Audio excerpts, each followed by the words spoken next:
হিমন্ত বিশ্ব শৰ্মাই বহিৰাজ্যত পৃথক ৰূপত নিৰ্বাচনী প্ৰচাৰ সভাসমূহত ধৰা দিছে।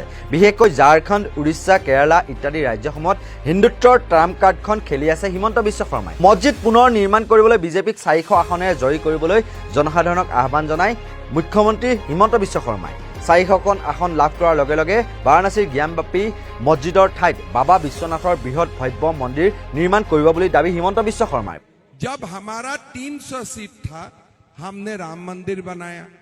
अभी हमारा 400 सीट होगा, मथुरा में भी कृष्ण जन्मभूमि बनेगा और ज्ञानव्यापी मस्जिद का जगह में बाबा विश्वनाथ का बड़ा भव्य मंदिर बनेगा।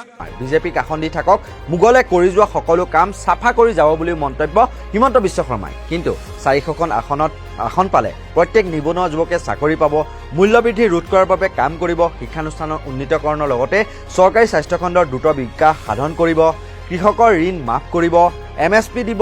এইবোৰ কথাৰ স্থান পোৱা নাই হিমন্ত বিশ্ব শৰ্মাৰ ভাষণত। এইবোৰ কথাৰ বিপৰীতে হিমন্তৰ ভাষণত স্থান পাইছে ধৰ্মৰ আফিঙে। বহিৰাজ্যত উন্নয়নৰ নামত ভোট খুজিবলৈ সাহস কৰা নাই হিমন্ত বিশ্ব শৰ্মাই।